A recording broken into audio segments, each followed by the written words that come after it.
Hello everyone, welcome to the class 2 of electrostatic series. ये videos जैसे कि आपको पता है कि जो एस्पिरेंट्स ईएमआरएस, केवीएस, एनवीएस के पीजीटी फिजिक्स का टीयर 2 अपियर करने वाले हैं उनके लिए बहुत हेल्पफुल रहेगा। तो चलो शुरू करते हैं। आज हम लोग शुरू करेंगे कूलॉम्स लॉ के साथ। लास्ट वीडियो में मैंने आपको बताया था कि चार्ज क्या होता है, राइट। चार्ज के बारे में हम लोगों ने डिटेल में डिस्कस किया था। चार्ज क्या होता है, डेफिनेशन, इसके types, positive and negative, then इसके प्रॉपर्टीज भी हमने डिस्कस किया था। और उसके साथ साथ ही मैंने आपको कुछ न्यूमेरिकल्स भी बताए थे on the basis of the formula Q is equal to NE, right. तो आई होप इतना कॉन्सेप्ट आपको क्लियर है। आज बात करते हैं कूलॉम्स लॉ की। देखो कूलॉम्स लॉ क्या होता है। तो सपोज मेरे पास है दो चार्जेस, एक Q1 और एक Q2। Q1 और Q2 चार्ज के बीच का जो गैप है that is equals to R। Okay, तो कूलॉम्स लॉ क्या बताता है? Coulomb's law tells about the interaction of the charges. Interaction of the charges मतलब आपको इतना तो पता है कि चार्ज टू टाइप का होता है, एक पॉजिटिव और एक नेगेटिव। अब अगर दोनों ही पॉजिटिव हो या दोनों ही नेगेटिव हो तो similar kind of charges they will always repel each other by a certain amount of force, suppose capital F। Okay, similarly अगर एक पॉजिटिव और एक नेगेटिव हो तो क्या करेगा, दोनों में क्या होगा, एक फोर्स काम करेगा which is actually an attractive force. Okay, तो इधर भी क्या होगा, एक फोर्स अप्लाई होगा जिसकी वजह से चार्ज क्या करेगा, एक दूसरे के ऊपर एक अट्रैक्टिव फोर्स डालेगा। ओके, अब ये फोर्स कितना होता है, दैट मीन्स ये लोग फोर्स निकालना मतलब how they are interacting with each other, ये हम लोगों को निकालना है। तो ये इंटरैक्शन कैसे होता है, ये फोर्स कैसे निकलता है, इसी के बारे में बताया किसने, कूलॉम्स ने। ओके, तो कूलॉम्स लॉ क्या बोलता है कि we have two charges Q1 and Q2। तो सपोज मैंने अभी लिया है दोनों ही चार्ज, सपोज पॉजिटिव लिया है तो Q1 Q2 को रिपेल करेगा। सिमिलरली Q2 भी क्या करेगा, Q1 को रिपेल करेगा। ओके, ये इसको धक्का मारेगा और ये Q1 भी क्या करेगा, Q2 को इस तरफ धक्का मारेगा by a force capital F। So suppose मैं यहाँ पे बता रही हूँ Q1 Q2 को एक फोर्स F से धक्का मार रहा है, so it is force 2-1। And similarly charge 2 जो है वो क्या कर रहा है, चार्ज 1 के ऊपर भी फोर्स लगा रहा है by an amount F12। Okay, तो F12 और F21 क्या है, F21 है force experienced by Q2। Okay, so force मैं यहाँ पे लिख देती हूँ, force on Q2 by Q1। Similarly F12 आप खुद से समझ सकते हो कि force experienced by Q1 due to Q2। इतना आई होप इतना क्लियर है। अब कूलॉम्स ने क्या बताया कि ये जो फोर्स होगा, ये फोर्स इक्वल प्रोपोर्शनल होगा प्रोडक्ट ऑफ द चार्जेस के साथ, और ये होगा inversely proportional to the square of their distances. Okay, तो इसको कंबाइन करते हैं। तो कंबाइन करने से हम लोगों को मिलेगा Q1 Q2 divided by R square. अब ये प्रोपोर्शनल सिंबल अगर हम लोग हटाते हैं तो what we will get, a constant K Q1 Q2 by R square. Okay, तो अब देखो दोनों में Q1 Q2 है, दैट मीन्स आप सिंपली समझ सकते हो, अगर मैं F12 लिखूं तो और अगर मैं F21 लिखूं, दोनों का मैग्नीट्यूड क्या आएगा, दोनों का मैग्नीट्यूड आएगा सेम। ओके, बट दोनों ही फोर्स है, वेक्टर क्वांटिटी है, तो यहाँ पे एक नेगेटिव साइन बैठाना पड़ेगा। क्यों? क्योंकि आप क्लियरली देख सकते हो कि F21 का डायरेक्शन अगर राइट साइड की तरफ है तो F12 किस तरफ है, it is along towards the left side. इसीलिए हम लोगों को एक नेगेटिव साइन पुट करना है जब हम लोग वेक्टर फॉर्म में लिखेंगे। बट अगर आप सिर्फ मैग्नीट्यूड लिखो तो F12 सिंपली F21 लिख सकते हो। ओके, इतना क्लियर है। अब देखो ये जो फोर्स है, ये force is equal to K Q1 Q2 by R square. तो आपको इतना समझ में आ रहा है कि ये जो मैंने लाइन लिखा है, F is inversely proportional to the square of the distance, इसी को हम लोग क्या बोलते हैं, इनवर्स स्क्वायर लॉ। ये क्या है हम लोग का, इनवर्स स्क्वायर लॉ। ओके, अब यहाँ पे इधर क्या हो रहा है, इधर हम लोगों को फॉर्मूला क्या मिला, then we get a formula F is equal to K Q1 Q2 by R square. और मैंने क्या बताया, ये K है आपका एक कांस्टेंट, इस कांस्टेंट का वैल्यू कितना होता है, 9 into 10 to the power 9। Okay, 9 into 10 to the power 9 होता है इस कांस्टेंट का वैल्यू। और इसका यूनिट क्या होता है, इसका यूनिट होता है newton metre square coulomb to the power -2। और ये जो कांस्टेंट है ये क्या करता है, ये डिपेंड करता है मीडियम के ऊपर। It depends on medium between the two charges, right. अब देखो, अगर ये मीडियम अगर वैक्यूम होता है, ठीक है, अगर दोनों के बीच में कोई वैक्यूम है या जिसको हम लोग फ्री स्पेस बोलते हैं, तब आप याद रखना जो के है, के का वैल्यू आ जाएगा 1/4 पाई इप्सिलॉन नॉट। ओके, अगर मीडियम है, कोई दूसरा कोई मीडियम, लिक्विड मीडियम है, कोई भी मीडियम हो, तब ये के का वैल्यू क्या आ जाएगा, 1/4 पाई इप्सिलॉन। क्लियर। अब ये इप्सिलॉन नॉट क्या है, ये इप्सिलॉन नॉट है परमिटिविटी। इप्सिलॉन नॉट क्या है, permittivity, permittivity of free space, okay. और ये इप्सिलॉन क्या है, परमिटिविटी ऑफ मीडियम, ओके।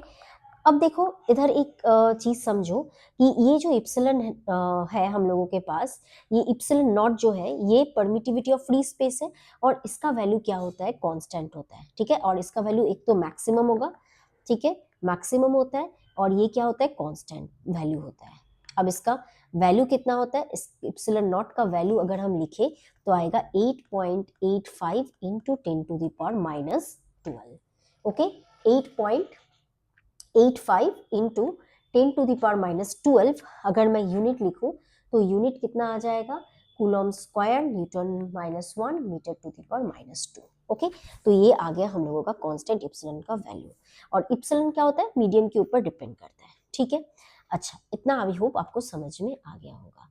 अब देखो एग्जाम में और एक क्वेश्चन आता है, ये जो इप्सिलॉन नॉट या इप्सिलॉन लिखा है, इस इप्सिलॉन का डायमेंशन क्या होता है, इप्सिलॉन का डायमेंशन क्या होता है। आई होप डायमेंशन आपने पढ़ा होगा यूनिट एंड मेजरमेंट में। अगर आपने नहीं पढ़ा होगा तो यूनिट एंड मेजरमेंट के ऊपर मैंने एक वीडियो बनाया है जिसमें मैंने डायमेंशनल एनालिसिस को डिटेल में कवर किया है, तो आप उधर से डायमेंशन वाला कॉन्सेप्ट क्लियर कर सकते हैं, ठीक है। तो डायमेंशन अगर हम लोग लिखे तो डायमेंशन ऑफ इप्सिलॉन नॉट या इप्सिलॉन कुछ भी बोलो, कितना आएगा, इसका वैल्यू आएगा m to the power -1 l to the power -3 t to the power 4 a square, okay. ये बहुत इंपॉर्टेंट है, कभी कभी क्वेश्चन में डायरेक्टली डायमेंशन पूछा जाता है, ओके। सो आई होप इतना आपको क्लियर है। तो अब देखो, ये जो हम लोगों के पास कूलम्स लॉ मैंने बताया, अब यहाँ पे इधर क्या हो रहा है ना, आपको फॉर्मूला तो मिल गया। फॉर्मूला क्या है, F is equal to K Q1 Q2 by R square. But हम लोगों को बहुत बार क्या करना पड़ता है, इसको वेक्टर फॉर्म में लिखना पड़ता है। तो अगर मैं बोलूँ कूलम्स लॉ अगर वेक्टर फॉर्म में मैं अगर लिखने का कोशिश करूँ वेक्टर फॉर्म में, तो हम लोग सिंपली क्या लिखेंगे, F vector is equal to K Q1 Q2 by R square. R square तो रेडियस मतलब डिस्टेंस स्क्वायर, ये तो मैग्नीट्यूड हो गया। अब तब डिस्टेंस डायरेक्शन के लिए हम लोगों को बैठाना पड़ेगा यूनिट वेक्टर। तो सिंपली सपोज इधर एक फोर्स है, इधर एक चार्ज है Q1 और इधर एक चार्ज है Q2, ओके। अब सोचो ये डिस्टेंस है r और ये r हैट इस तरफ है, ओके। और मैंने क्या निकाला है, मैंने निकाला है force experienced bye Q2 bye Q1, उसको मैंने F दिया है। तो F क्या है, F है force on Q2 due to Q1। I hope it is clear to you. अब ये F का डायरेक्शन जो हो रहा है, r हैट मतलब r का डायरेक्शन सेम है, तो व्हाट इज r, अगर मैं r वेक्टर की बात करूं तो r वेक्टर क्या है, r वेक्टर है आपका position vector of particle Q2 with respect to Q1। आप बोल सकते हो ये जो r यूनिट वेक्टर या r वेक्टर है position vector, r position vector है आपका position vector of the force experiencing particle due with respect to force exerting particle, okay. So ये r हो गया पोजीशन वेक्टर। अब आप इस फॉर्मूला को थोड़ा सा इसको ऐसे करके लिख सकते हैं, Q1 Q2 ऊपर r और नीचे r से मल्टीप्लाई करेंगे, मतलब इधर अगर r और इधर r से मल्टीप्लाई किए तो ये क्या आ जाएगा, आपको पता है एक वेक्टर a इजिकल टू क्या होता है, उसका मैग्नीट्यूड और यूनिट वेक्टर, राइट। तो अगर मैं मैग्नीट्यूड और वेक्टर को यूनिट वेक्टर को मल्टीप्लाई करूँ तो मुझे वेक्टर मिलेगा। तो इधर r हैट और r ये बन जाएगा r वेक्टर और नीचे बन जाएगा r क्यूब। सो हम लोगों के पास फॉर्मूला क्या हो गया, इधर r पोजीशन वेक्टर नीचे r cube. So this is the vector form of Coulomb's law. I hope it is clear to you. अब तो कूलम्स लॉ आपने अच्छे से समझ ही लिया होगा, तो कूलम्स लॉ का ये है फॉर्मूला, आपको ये अच्छे से याद रखना है, ठीक है। एक चीज मैं बताना भूल गई, मैंने फोर्स तो ठीक है, फोर्स का यूनिट वगैरह आपको सब कुछ समझ में आ ही गया है, ठीक है। इधर और एक चीज एक यहाँ पे देखो, यहाँ पे मैंने इप्सिलन नॉट बोला था, इप्सिलन नॉट मैंने मैक्सिमम बोला था, दैट मीन्स इप्सिलन क्या होगा, इप्सिलन इप्सिलन नॉट से कम होगा। अब नीचे जितना कम होता है, मतलब ये जितना कम होगा उतना ही क्या होगा, के ये जितना कम होगा के कितना होगा, के उतना ही ज्यादा होगा, राइट, के उतना ही ज्यादा होगा। अब आप देखो, अगर मेरा इप्सिलन नॉट, आई थिंक मैंने एक गड़बड़ कर दिया है, ठीक है, मैं इसको करेक्ट कर लेती हूँ, ये मैक्सिमम नहीं होता है, आई एम रियली सॉरी, ये होगा मिनिमम, मिनिमम, ओके, ये मिनिमम होता है, मैक्सिमम नहीं होगा। इसको मैं इरेज कर देती हूँ, ठीक है, एक गलती हो गया, I am really sorry for that, कभी कभी जल्दी जल्दी बोलने के टाइम में ऐसा गलती हो जाता है, तो इप्सिलन नॉट मिनिमम होगा। अब आप यहाँ पे देखो, अगर इप्सिलन नॉट अगर मेरा है, तो इप्सिलन नॉट मेरा है मिनिमम, राइट, तो बाकी इप्सिलन क्या होगा, ये इप्सिलन नॉट से तो ज्यादा ही होगा, तो इप्सिलन जितना ज्यादा होगा, ठीक है, इप्सिलन जितना ज्यादा होगा तो ये डिवाइड करने से उतना ही छोटा होगा, तो के कितना होगा, उतना ही कम होगा, के कितना होगा, उतना ही कम होगा, तो के अगर कम हो गया तो फोर्स भी क्या हो जाएगा, कम हो जाएगा। I hope it is clear to you, okay. तो ये आप थोड़ा सा करेक्शन कर लेना कि इप्सिलन नॉट मैक्सिमम नहीं होता है, ये मिनिमम होता है। सो ये हो गया कूलम्स लॉ के बारे में। अब कूलम्स लॉ की दो लिमिटेशंस है, वो हम लोग देख लेते हैं। कूलम्स लॉ वैलिड है only for point charges, extended के लिए ये वैलिड नहीं है, और ये एप्लीकेबल होता है when both the charges are at rest, और वन कोई भी एक चार्ज रेस्ट में है, कोई एक मोशन में, मतलब दोनों ही अगर Q1 एंड Q2 दोनों ही अगर मोशन में है, देन कूलम्स लॉ क्या होगा, अप्लाई नहीं होगा, okay. So this are the limitations of Coulomb's law. अच्छा, तो अब देखो, कूलम्स लॉ आपने पढ़ा, ठीक है, और आपने ग्रेविटेशनल लॉ के बारे में पढ़ा होगा, तो कूलम्स लॉ एफ सी का फॉर्मूला क्या है, K Q1 Q2 by R square.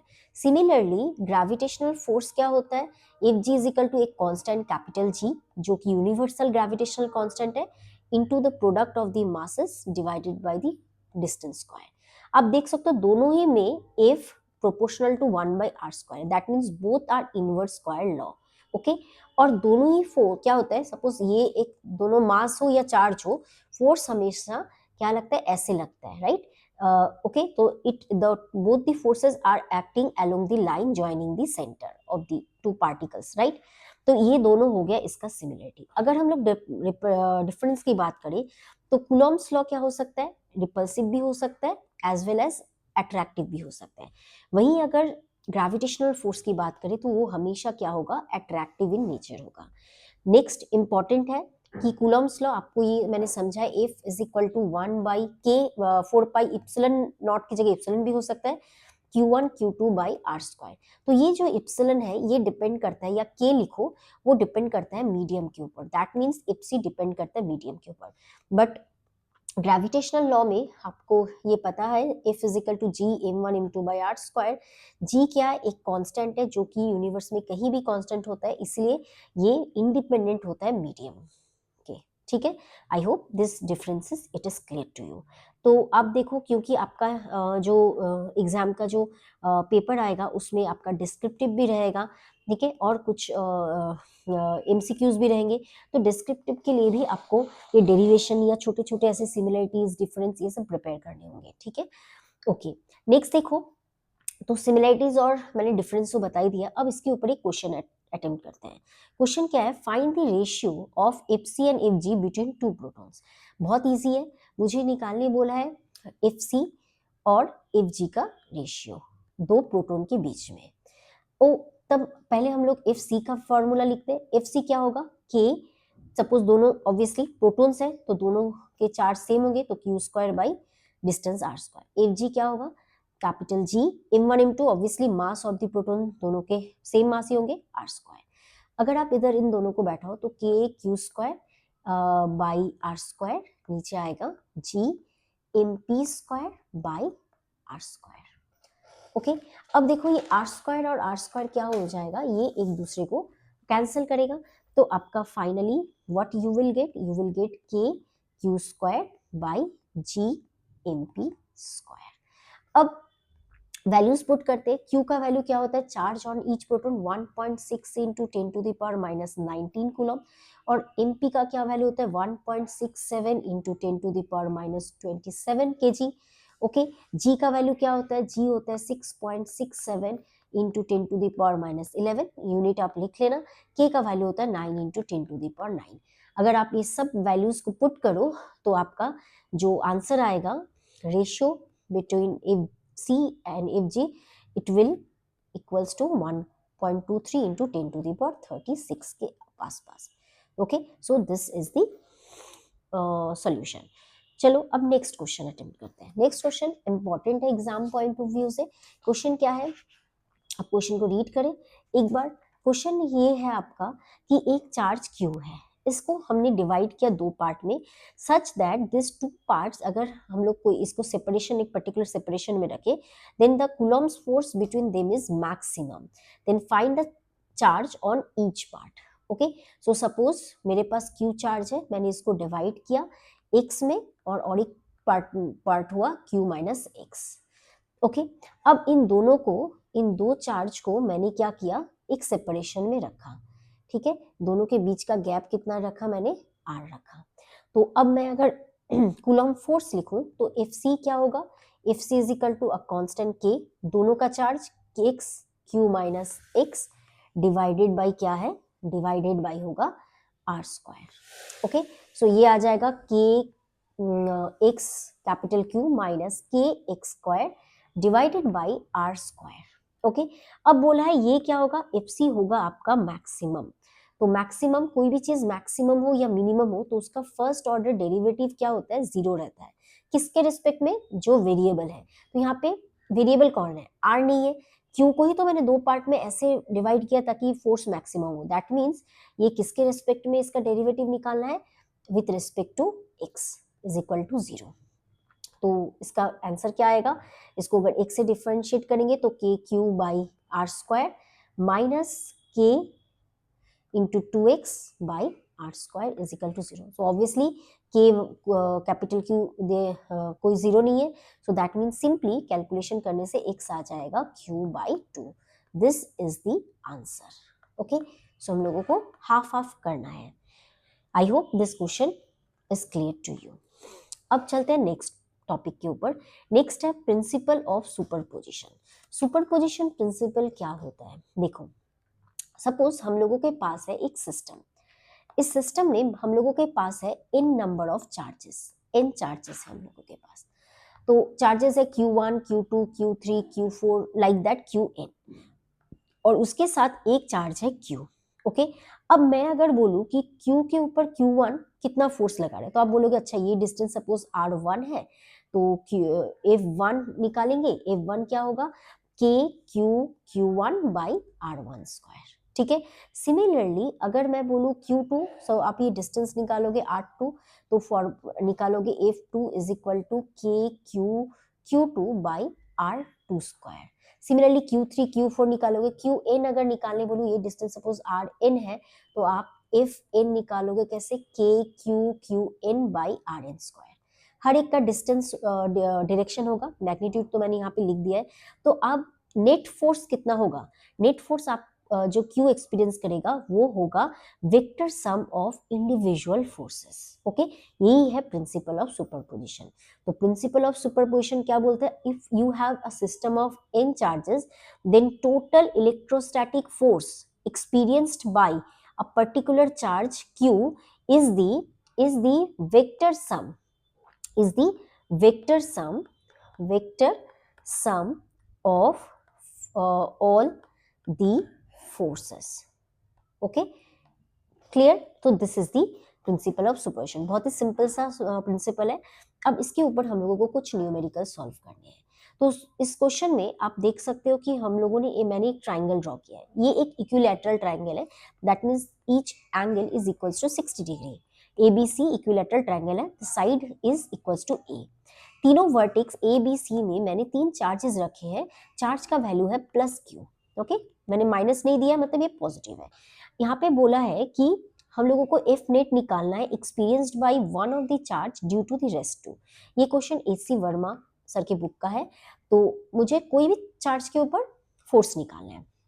तो सोचो मैं निकाल रही हूँ C के ऊपर, ठीक है, मैं निकाल रही हूँ force on charge situated at C। आप कोई भी A के ऊपर भी, कोई भी एक के ऊपर निकाल सकते हो। अब मैं पहले ड्रॉ करके आपको दिखा देती हूँ, देखो क्या होगा यहाँ पे। तो इधर ये Q, इसके ऊपर ये भी फोर्स देगा, ये भी फोर्स देगा, तो Q के ऊपर ये वाला Q क्या करेगा, दोनों ही पॉजिटिव है, तो ये इसको धक्का मारेगा इस तरफ। ओके, सिमिलरली ये Q के ऊपर ये Q भी क्या करेगा, ये इसको क्या करेगा, धक्का मारेगा। Okay, by a certain force F। तो आप समझ रहे हो यहाँ पे, तो इधर भी इसके ऊपर एक फोर्स आएगा। Okay, F experience by C due to A इधर आएगा। सिमिलरली और एक फोर्स आएगा हम लोगों के पास, A force experienced by the charge particle C due to the charge particle B। Okay, अब दो आ गया, पहले इन दोनों का वैल्यू लिख लेते। FC भी निकालो तो क्या आएगा, K दोनों का Q है वैल्यू, बाय ये डिस्टेंस दोनों के बीच का है A square.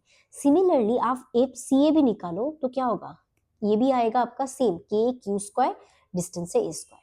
That means FCB और FCA दोनों ही सेम है, मैं इसको लिख देती हूँ F। ओके, अब प्रिंसिपल ऑफ सुपरपोजिशन यूज करो, principal of superposition of charges, superposition use करके हम लोग क्या लिख सकते हैं, नेट फोर्स अगर निकालना है, नेट फोर्स क्या होगा, नेट फोर्स होगा vector sum of the to. अब मुझे सिर्फ पहले मैग्नीट्यूड निकालना है।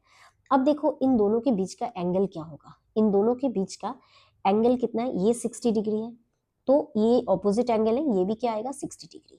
तो आपको वेक्टर तो आपने पढ़ा ही होगा, तो एफ नेट कैसे निकलता है, स्क्वायर रूट ऑफ, दोनों फोर्स एफ है तो F square plus 2f square cos 60 degree. आपको फॉर्मूला पता होगा, आपको फॉर्मूला पता होगा कि अगर मेरे पास दो वेक्टर्स है A B, तो नेट रिजल्टेंट R आएगा square root of A square plus B square plus 2AB cos 60 degree. Okay, मतलब थीटा अगर एंगल है दोनों के बीच का तो थीटा बैठेगा, यहाँ पे थीटा 60 डिग्री है तो मैंने 60 डिग्री लिखा। वेक्टर्स के ऊपर भी मैंने वीडियोस बना के रखे हैं, वेक्टर एडिशन के ऊपर आप यूट्यूब में जाके इसको देख सकते हैं अगर आपको कॉन्सेप्ट क्लियर नहीं हो। अब आप यहाँ पे वैल्यूज बैठाइए, तो एफ स्क्वायर और F square 2f square plus 2f square cos 60 कितना आता है, हाफ आता है, तो ये आ जाएगा √3f आ गया। अब f का वैल्यू बैठा दीजिए, √3k square by A square, ये तो मैग्नीट्यूड हो गया। अब डायरेक्शन तो निकालना है, डायरेक्शन कैसे निकालेंगे, डायरेक्शन निकालने के आपको पता है कि ये दोनों अगर फोर्स, दोनों का मैग्नीट्यूड अगर सेम होता है तो जो रिजल्टेंट आएगा वो एकदम बीच में से जाएगा। ठीक है, ये बीच में से जाएगा, तो ये कितना बनाएगा, ये 30 डिग्री बनाएगा, किसके साथ, जो BC साइड है उसके साथ। आपको अगर इसमें दिक्कत हो तो आप कुछ नहीं, आप इन दोनों को यूज करके एक पैरेललोग्राम बनाइए, पैरेललोग्राम का जो डायगोनल आएगा वही होगा डायरेक्शन, और उसको tan थीटा का जो फॉर्मूला है उसको यूज करके कर सकते हैं, बट ये आप शॉर्टकट इसको याद रख सकते हैं। So I hope it is clear to you. Next एक क्वेश्चन और मैंने लिख के रखा है, ये आपका होमवर्क क्वेश्चन है, ये आप खुद से सॉल्व करेंगे। इधर मैंने एक स्क्वायर रखा है, स्क्वायर में मैंने क्वेश्चन बोला है कि जो चार्ज बी में है इसके ऊपर नेट फोर्स निकालना है, तो इस क्यू के ऊपर ये वाला इस तरफ धक्का मारेगा, ये फोर्स हो जाएगा F1, ये वाला इस तरफ मारेगा, ये हो जाएगा F2। तो F1 और F2 का मैग्नीट्यूड सेम आएगा, मैं आपको हिंट दे रही हूँ, ये आएगा KQ square by A square. But यहाँ पे अब फिर ये जो Q D की वजह से जो आएगा, क्योंकि ये वाला डिस्टेंस क्या अलग है, राइट, ये डिस्टेंस क्या होता है √2a, तो आपका ये जो F3 आएगा, ठीक है, या तो आप ऐसे लिख दीजिए, इसको FD लिख दीजिए, इसको आप लिख दीजिए FC और इसको FA लिख दीजिए, तो आपको समझ में आएगा। तो F ये हो जाएगा A और ये हो जाएगा C, और FD कितना आ जाएगा, FD हो जाएगा KQ square by √2a A square. अब ये तीन फोर्सेस का आपको रिजल्टेंट निकालना है। अब बोलोगे कैसे सुपरपोजिशन प्रिंसिपल निकाले, तो बहुत इजी है। तो इधर आप देख याद रखना, ये एफ एक फोर्स इस तरफ है, एक फोर्स इस तरफ है, पहले इन दोनों का रिजल्टेंट निकालना। देखना इन दोनों का रिजल्टेंट एकदम बीच से जाएगा, राइट, मतलब ये वाला और ये वाला का रिजल्टेंट ऐसे जाएगा, और इसी तरफ ये वाला फोर्स भी इसी तरफ है, बाद में इन दोनों को सिंपली ऐड करना है। आप कोशिश कीजिए, अगर आपको कोई प्रॉब्लम हो तो आप कमेंट कीजिएगा, मैं नेक्स्ट वीडियो में इस क्वेश्चन को डिस्कस कर दूंगी। Okay okay, I hope it is clear to you. Next question हम लोग देखते हैं। नेक्स्ट क्वेश्चन बहुत ज्यादा इंपॉर्टेंट है, ये क्वेश्चन आपके लिए एग्जाम पॉइंट ऑफ व्यू से। यहाँ पे क्या बोला है, दो चार्ज है, एक प्लस क्यू है, एक प्लस 4q है। यहाँ पे बोला है where should we keep the third charge on the line joining two charges such that the third charge is in equilibrium. तो ऑब्वियसली यहाँ पे कोई भी अगर मिडिल में चार्ज रखेंगे तो ये चार्ज इसको इधर धक्का मारेगा, ये इसको धक्का मारेगा। अगर दोनों फोर्स सेम हुआ तो ये इक्विलिब्रियम में हो जाएगा। अब ये तो बड़ा है, दैट मीन्स इसकी वजह से फोर्स क्या होगा, ज्यादा होगा। तो सिंपली मुझे जो चार्ज रखना है वो छोटे वाले चार्ज के थोड़े से पास में रखना पड़ेगा, ताकि दोनों फोर्स एक दूसरे को इक्वेट कर सके। तो सॉल्व करते हैं। देखो सॉल्व नॉर्म इसको कैसे करेंगे। सपोज थर्ड चार्ज मेरा है जो है कैपिटल क्यू, जिसको मैंने स्मॉलर चार्ज से x डिस्टेंस दूर रखा है। तो ये वाला जो गैप हो जाएगा ये कितना हो जाएगा, l माइनस एक्स हो जाएगा। ओके, अब क्या होगा, अब कैसे निकालेंगे। थर्ड चार्ज मेरा क्यू हो गया, ये हम लोगों का हो गया थर्ड चार्ज। ओके, अब इसके ऊपर नेट फोर्स क्या होगा, 0 होगा। ठीक है, अब इसको सपोज ये +4q चार्ज इसके ऊपर इधर फोर्स लगा रहा है, ओके, और ये +q चार्ज इसके ऊपर इधर फोर्स लगा रहा है। इसको मैं 1 दे दूं, इसको मैं 2 दे दूं, तो ये F1 आ गया, ये F2 आ गया, राइट। तो सिंपली F1 और F2 क्या होगा, सेम होगा, तभी तो नेट चार्ज इक्वल हो, नेट फोर्स इक्वल होगा। F1 का वैल्यू लिखो KQ capital Q by x square, और ये होगा K 4Q into capital Q by distance होगा L माइनस एक्स का स्क्वायर। अब इधर कट जाएगा क्या, K कैपिटल Q, ये सब कुछ गया, ठीक है। तो आपका आ जाएगा कितना, L minus x divided by x, इसका स्क्वायर इज इक्वल टू 4। तो अगर आप इसको सॉल्व करो तो आपका L minus X by X is equal to +-2। अब आप प्लस भी ले सकते हो, माइनस भी ले सकते हो। हम लोग दोनों लेके देखते हैं। L minus X by x, इसको एक बार +2 लेते हैं, और L minus X by x को एक बार हम लोग -2 लेते हैं। अगर आप इसको सॉल्व करोगे तो आपको क्या मिलेगा, इसको सॉल्व करने से x आएगा L/3, और इसको सॉल्व करने से x आएगा -L। तो -L मतलब किस तरफ होगा, -L मतलब छोटे से, माइनस मतलब लेफ्ट के साइड जाता है, तो इधर रखने से कैसे होगा, इधर रखने से तो ये भी इधर धक्का मारेगा, ये भी इधर धक्का मारेगा, तो कभी कैंसिल नहीं होगा। तो that means it is not possible, right, it is not possible, not possible. Okay, so that means x is equal to L/3, it is the answer. तो छोटे चार्ट से L/3 डिस्टेंस में रखना है। इसके लिए एक शॉर्टकट भी है, अगर एग्जाम में आपके पास टाइम कम है तो आप डायरेक्टली शॉर्टकट मेथड यूज करना।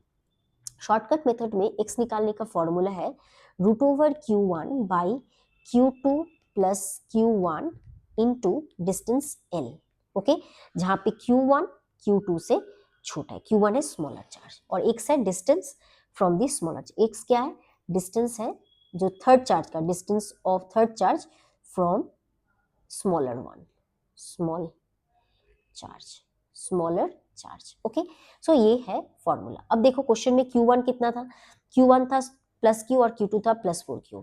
ओके, तो आप बैठाओ यहाँ पे फॉर्मूला में, तो ये हो जाएगा, एक हो जाएगा Q, और नीचे हो गया 4Q प्लस Q, और ये हो गया L। कैलकुलेशन करके देखो वापस L/3 आ रहा है, तो कितनी इजीली हम लोगों ने कर लिया। ये तभी वैलिड है, कब वैलिड है, जब बोथ दी चार्जेस, जब दोनों ही चार्जेस Q1 और Q2 दोनों ही पॉजिटिव होंगे या दोनों ही नेगेटिव होंगे। सिमिलर काइंड ऑफ चार्ज के लिए ये ट्रिक अभी वैलिड है।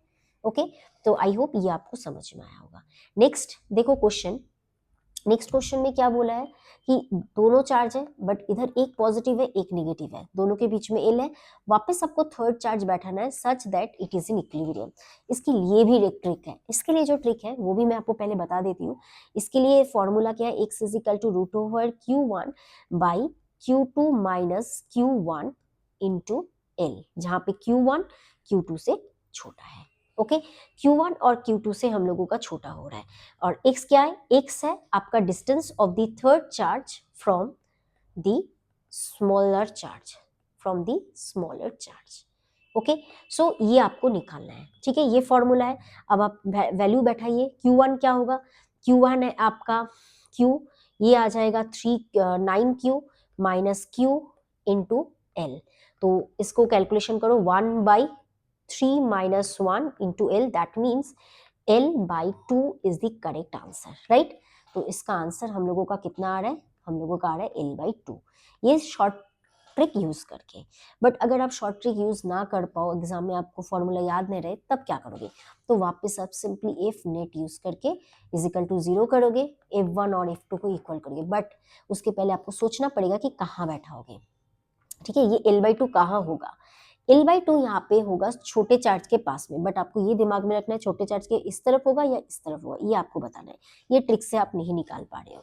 तो ये देखो बहुत सिंपल है कि अगर मैं इधर रखूं, ठीक है, तो ये वाला इसको क्या कर रहा है? इधर धक्का दे रहा है, ये तो इसको खींच रहा है, तो नेट फोर्स कभी 0 होगा नहीं, ठीक है। अगर मैं इधर रखूं तो क्या होगा? अगर मैं इधर रखूं तो ये इसको इधर अट्रैक्ट कर रहा है, राइट, ये इसको इधर अट्रैक्ट कर रहा है, और ये जो है ये इसको क्या कर रहा है? रिपेल। ऑब्वियसली दोनों उल्टा है, बट ये बहुत पास में, ये तो बड़ा चार्ज है बहुत पास में, तो ये अट्रैक्टिव फोर्स जो होगा वो बहुत बड़ा होगा, किससे? रिपल्सिव फोर्स से। तो ये भी प्रॉब्लमेटिक है। नेक्स्ट हम लोग चूज करते हैं इधर एक पॉइंट, तो इधर क्या देखो, इधर ये क्या कर रहा है? रिपेल कर रहा है, और ये इस तरफ अट्रैक्ट कर रहा है। वापस बोलोगे कि हाँ ये हो सकता है, बट इधर भी सेम बड़ा छोटा का प्रॉब्लम होगा, बट नहीं, यहाँ पे ये 9Q क्या है? दूर में है, मतलब इसके लिए इधर इस Q के ऊपर फोर्स क्या होगा? कम होगा। तो समहाउ इस केस में पॉसिबिलिटी है कि दोनों फोर्स एक दूसरे को कैंसिल कर सके। तो हम लोग कहाँ बैठाएंगे थर्ड चार्ज को? हम लोग बैठाएंगे इस तरफ, कितने डिस्टेंस में? हम लोग बैठाएंगे x डिस्टेंस में, और ये डिस्टेंस क्या है? L है। तो अब आपका इजी है, F1 क्या लिखोगे? KQ capital Q by x square, और इसको क्या लिखोगे? K 9Q into Q by L plus x का स्क्वायर। अब आप इसको सॉल्व करेंगे तो आपका L plus x by x आ जाएगा +-3। आप एक बार प्लस लेंगे, एक बार माइनस लेंगे। अगर आपने +3 आपने लिया तो आपका आंसर आ जाएगा L/2, ओके। और अगर आपने -3 लिया तो आपका आंसर आ जाएगा -L/4। -L/4 मतलब जिस तरफ सोचा है उसके उल्टा दिख तरफ, ठीक है। मैंने x पॉजिटिव सोचा है, इस तरफ को पॉजिटिव सोचा है, ऐसा नहीं कि लेफ्ट साइड हमेशा नेगेटिव ही होगा, नहीं, हम लोगों ने ये पॉजिटिव ही x पकड़ा है, तो ये इधर आएगा, इधर तो होगा नहीं, that means it is not possible. So the final answer क्या आएगा? ये गलत है, तो फाइनल आंसर ये होगा।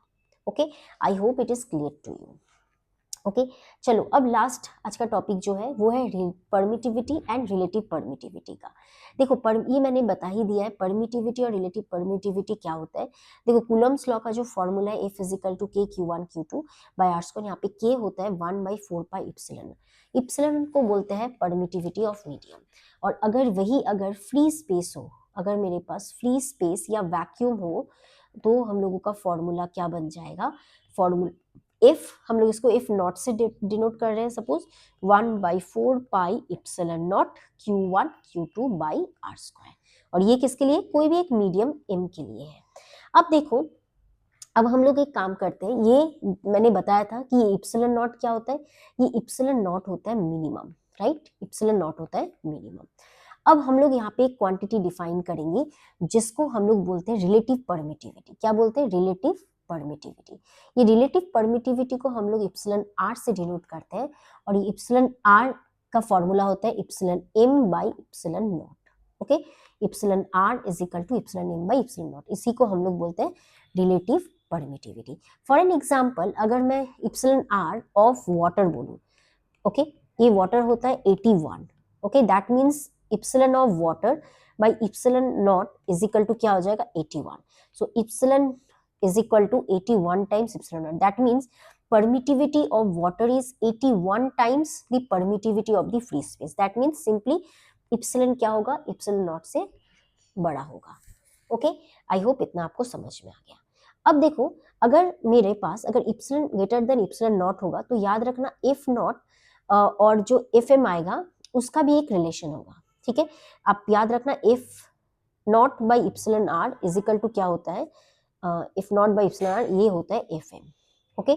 हम सिंपली अगर मैं इसको ऐसे लिखूं, F naught by F M is equal to F epsilon M by epsilon naught is equal to epsilon R, ये हो गया आपका फॉर्मूला, ओके। ये हो गया आपका फॉर्मूला। अब देखो तो ये कैसे प्रूफ करना है, अगर आपको कोई बोले कि भाई इसको प्रूफ करके दिखाओ, तो प्रूफ बहुत इजी है। कैसे करेंगे, तो सिंपल है, आप एफ नॉट का फॉर्मूला लिखो, क्या आएगा, K Q1 Q2 by R square. F M का वैल्यू लिखो, क्या आ जाएगा, के, ओके के नहीं लिख के काम करो, 1/4 पाई इप्सिलन लिखो, Q1 Q2 by R square, और इसको लिखो आप 1/4 pi epsilon naught Q1 Q2 by R square, okay okay, I am sorry मैंने उल्टा लिख दिया है, ठीक है। तो इधर ये आ जाएगा इप्सिलन और इप्सिलन नॉट। अब दोनों को डिवाइड कर देते हैं, F naught by F M कर दो, तो F naught by F M करने से क्या आ जाएगा, देखो Q1 Q2 by R square 4 पाई तो कट गया, तो ये आ जाएगा 1 बाई इप्सिलन नॉट, ये हो जाएगा 1 बाई इप्सिलन, ओके। तो आगे आपका इसका कैलकुलेशन करो, ये आगे epsilon M by epsilon naught जिसको हम लोग इप्सिलन आर बोलते हैं, तो ये प्रूफ हो गया, करेक्ट। तो ये हो गया आपका ये, तो याद रखना अब इप्सिलन आर क्या होता है, 1 से ज्यादा होता है, तो simply F naught is greater than F M, ठीक है। तो इप्सिलन नॉट इप्सिलन से कम होता है, लेकिन वही force between two charges in vacuum सबसे ज्यादा होता है, ठीक है। ओके चलो, अगर ये कॉन्सेप्ट क्लियर है तो अभी पहले हम लोग ये क्वेश्चन सॉल्व करते हैं। इस क्वेश्चन में मैंने बोला है दो चार्ज है Q1 और Q2, दोनों के बीच का गैप है D, और तब उन लोगों के बीच का फोर्स है F अगर वैक्यूम हो।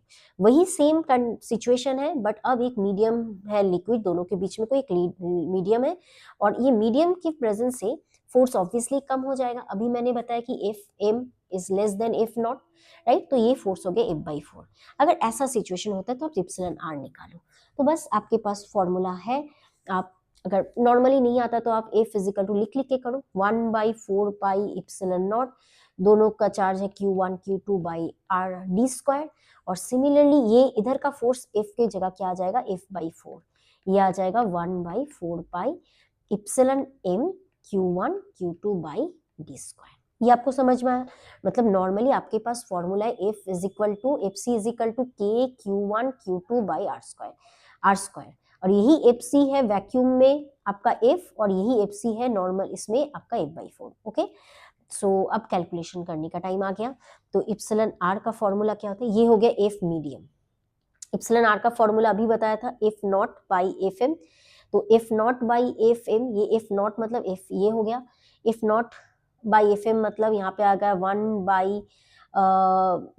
एफ नॉट कितना है, एक सेकेंड, ये एफ नॉट है एफ, और एफ एम कितना है यहाँ पे F/4, ओके 1 मिनट, यहाँ पे इसको एफ नॉट बोल देते हैं, ठीक है। ये आ जाएगा 4, सो इप्सिलन आर कितना आ गया, 4 आंसर आ गया। आई hope it is clear, okay. Now next question देखो, नेक्स्ट क्वेश्चन आपके पास है। अब इस क्वेश्चन में सब कुछ ठीक है, इधर फोर्स एफ है, इधर F/2 हो जा रहा है, बट इधर डिस्टेंस भी चेंज हो जा रहा है, तो सिंपली फॉर्मूला में पुट करेंगे। पहले हम लोग एफ नॉट निकालेंगे, एफ नॉट का वैल्यू दिया हुआ है एफ, ओके, और इधर एफ एम कितना दिया हुआ है, F/2, right.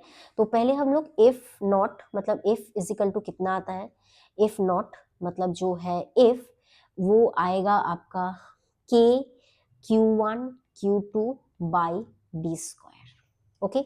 Similarly F M कितना आएगा, ये आपका आएगा, ये दिया हुआ F/2, इसका फॉर्मूला है 1/4 pi epsilon M Q1 Q2 by D square. मैंने यहाँ पे वापस के लिखा है, इसको मैं मिटा के मैं इसको 1/4 पाई इप्सिलन नॉट लिख देती हूँ, ठीक है।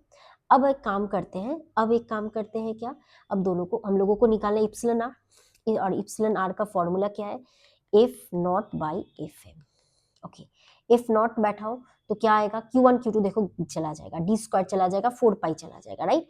तो एफ नॉट बैठेगा 1 बाई इप्सिलन नॉट, और ये आ जाएगा 1 बाई इप्सिलन एम, मतलब epsilon M by epsilon naught, मतलब ये इप्सिलन आर ही हुआ, ये करने का जरूरत नहीं था, ठीक है। ये मैंने इधर ही लिख दिया है, सो ये मिटा ही देते हैं, इसको लिखने का कोई ज़रूरत नहीं है, ठीक है। कोई ज़रूरत है ही नहीं, मैंने मतलब फॉर्मूला ही वापस लिखा है। अब इफ नॉट क्या है, इफ नॉट है इफ, और ये है if by two, if by two, but यहाँ पे मैंने एक गलती किया है, गलती ये किया है, यहाँ पे डी लिख दिया है, डी नहीं होगा, डी बाई टू होगा, तो ये आ जाएगा कितना, डी स्क्वायर, मतलब ये 4 आ जाएगा, तो आपका 2 टू ज़ा 4 यहाँ पे आ गया, तो ये हो जाएगा 1/4 pi epsilon naught Q1 Q2 D square, और नीचे आ जाएगा 1/4, क्लियर, नीचे आ जाएगा 1/4।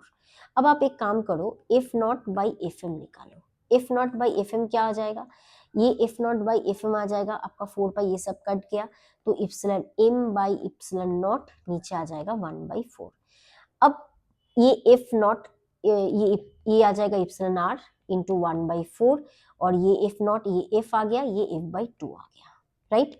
तो इधर से ये गया आपका epsilon R is equal to आ गया 8, this is the answer. Okay, I think यहाँ पे थोड़ा सा क्या गड़बड़ हो गया था। आप ये कैसे करोगे मैं एक बार बता देती हूँ, ताकि कोई कंफ्यूजन ना रहे।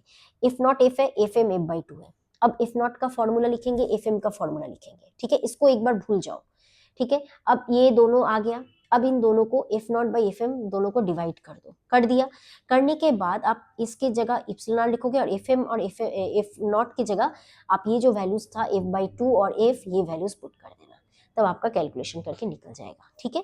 अगर आपको नहीं समझ में आए तो आप वापस बताइएगा, मैं एक बार और एक्सप्लेन कर दूंगी, कोई दिक्कत नहीं है।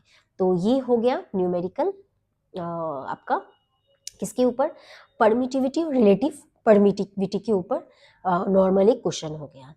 अब देखो एक लास्ट क्वेश्चन करते हैं। लास्ट क्वेश्चन आपके पास ये है, ये क्वेश्चन है कि मेरे पास है 2 बॉल, ठीक है, मेरे पास है यहाँ पे 2 identical charged metallic spheres of same charge Q, दोनों का मास भी सेम है, दोनों वैक्यूम में जब है तब दोनों में ऑब्वियसली रिपल्शन होगा, और तब इन दोनों के बीच का एंगल होगा 60 degree when they are in equilibrium, right. अब वही सेम सिस्टम को आपने एक लिक्विड में डुबो दिया, जिस लिक्विड का डेंसिटी है रो, तो रो क्या है, डेंसिटी ऑफ लिक्विड, लिख लीजिए आप, डेंसिटी ऑफ लिक्विड, और वही सिग्मा क्या है, इस जो मेटेलिक स्फीयर है, इस स्फीयर का डेंसिटी, तो ये है density of metallic sphere, okay, ये दिया हुआ है। अब ये होल अरेंजमेंट जब इसमें है तब क्या होगा, तभी भी दोनों के बीच का अगर एंगल 60 डिग्री ही होता है, तब आपको इस लिक्विड का रिलेटिव डेंसिटी मतलब इप्सिलन आर निकालना है। ये क्वेश्चन थोड़ा सा हार्ड है, ठीक है, थोड़ा सा ट्रिकी है, बट ऑब्वियसली सब कुछ इतना इजी क्वेश्चन तो आपके एग्जाम में नहीं आएगा, तो ऐसे टफ क्वेश्चंस भी आपको करने होंगे। तो देखो ये क्वेश्चन मैं आपको बता देती हूँ, और इसके बाद तो चैप्टर खत्म होने के बाद क्वेश्चंस के सीरीज में लाऊंगी, जहाँ पे आपके बहुत सारे एमसीक्यू क्वेश्चंस ऑब्जेक्टिव और डिस्क्रिप्टिव दोनों ही मैं कवर कराऊंगी आपको डिटेल में। तो पहले आप थ्योरी को स्ट्रॉन्ग कीजिए, और थ्योरी के साथ साथ जो न्यूमेरिकल मैं बता रही हूँ वो भी कंप्लीट कीजिए, तब आपको कॉन्सेप्ट में कोई दिक्कत नहीं आएगा। तो अब देखिए इस क्वेश्चन को कैसे सॉल्व करना है। क्वेश्चन को जब ये वैक्यूम में है, जब ये वैक्यूम में है, ओके, तब क्या होगा, ये स्ट्रिंग से बंधा हुआ है, तो स्ट्रिंग में एक टेंशन आएगा T, राइट, ये है टेंशन T, ओके। अब इधर हम लोग इसको ऐसे कर देते हैं, तो ये 60 डिग्री है, तो ये जो आधा एंगल आएगा ये एंगल थीटा, और थीटा कितना है, theta is equals to 30 degree, suppose theta कितना है 30 degree, okay, let me adjust the thickness of the pen, 30 degree, okay. अच्छा, अब पहले इस चार्ज के ऊपर क्या क्या फोर्स हो रहा है ये देख लेते हैं। अब इसके ऊपर क्या होगा, देखो इसके ऊपर इसका टेंशन तो इधर काम कर रहा है, ठीक है, टेंशन इधर काम कर रहा है, तो इसका वेट नीचे काम करेगा mg, और इसके ऊपर क्योंकि ये वैक्यूम में, तो ये जो सेकेंड ये चार्ज है, ये चार्ज इसके ऊपर एक फोर्स देगा, इसको इस तरफ से धक्का मारेगा, तो इधर क्या हो रहा है, इधर एक फोर्स भी इसके ऊपर अप्लाई हो रहा है, वो फोर्स कितना है, इधर अप्लाई हो रहा है, दैट इज एफ नॉट, क्योंकि ये वैक्यूम में है तो मैंने एफ नॉट से डिनोट किया है, ओके। अब अब क्या करेंगे, अब मैंने सारा फोर्स लिख दिया है, ये थीटा, अब देखो अब मुझे कंपोनेंट वाइज डिवाइड करना पड़ेगा, वरना ये नहीं होगा, तो मैं इसको ऐसे ड्रॉ करती हूँ, ये अगर थीटा है तो यहाँ पे जेड फॉर्म हो रहा है, तो ये भी क्या होगा, थीटा होगा, तो इस एंगल को हम लोग थीटा लिखते हैं। चलिए अब कंपोनेंट वाइज डिवाइड करते हैं, टी को 2 कंपोनेंट में डिवाइड करते हैं, एक होगा टी कॉस थीटा और एक होगा टी साइन थीटा, राइट, इधर ये हो गया। तो पहले हम लोग वैक्यूम में जो हम लोगों को मिला है इसके लिए पहले मैं इसको लिखती हूँ। तो मैं पहले लिखती हूँ वैक्यूम के लिए। वैक्यूम के लिए मुझे मिला है क्या, मुझे T sine theta is equal to मिला है एफ नॉट, और टी कॉस थीटा मुझे मिला है कितना, mg। Okay, because it is in equilibrium, तो ऊपर जितना फोर्स होगा नीचे उतना ही सेम होगा, और ये भी सेम होगा, वही लिखा है। अब देखो दोनों को डिवाइड कर दो तो tension of the string cut जाएगा, तो tan theta is equal to आ जाएगा F naught by mg। Okay, F naught को एफ नॉट लिखते हैं। और मास क्या होगा, mass of the metallic sphere. अब मास क्या होता है, मास होता है आप एक काम करो, density is equal to mass by volume होता है। Suppose v is the volume of the sphere, तो यहाँ पे मास क्या आ जाएगा, सिग्मा इंटू वी, ये मास आ गया। तो यहाँ पे सिग्मा इंटू वी लिखेंगे मास की जगह, तो हम लोग का यहाँ पे आ जाएगा sigma V into G. V क्या है, volume of sphere. Okay, I hope it is clear इतना। अब देखो नेक्स्ट, जब इसको हम लोग लिक्विड में डुबोएंगे तब क्या होगा। मैं यहाँ पे इसको बड़ा कर रही हूँ ताकि आपको समझाने में मुझे थोड़ा इजी हो। इधर भी सेम टेंशन काम करेगा। अब बिकॉज मीडियम अलग हो गया तो स्ट्रिंग के ऊपर टेंशन भी कुछ चेंज होगा, तो ये टी डैश लेते हैं। इसके नीचे mg नीचे काम करेगा, और इधर भी f काम करेगा। ऑब्वियसली मीडियम में है तो ये fm होगा, राइट, इतना समझ में आया होगा। ये एंगल इधर वापस ये थीटा होगा, ठीक है, तो ये एंगल भी क्या होगा, ये एंगल भी आपका थीटा होगा। तो सिंपली इधर क्या होगा, इधर भी आप अगर कंपोनेंट में डिवाइड करोगे तो ये हो जाएगा T cos theta, T prime cos theta, ये हो जाएगा T prime sine theta, right. तो ये फोर्सेस तो चारों है, बट ये एक लिक्विड में है तो इसके साथ एक एडिशनल फोर्स आएगा जो कि है अपथ्रस्ट। अपथ्रस्ट हमेशा क्या होगा, ऊपर की तरह काम करता है, तो ये आ जाएगा आपका अपथ्रस्ट। तो व्हाट इज यू आपका हो गया अपथ्रस्ट,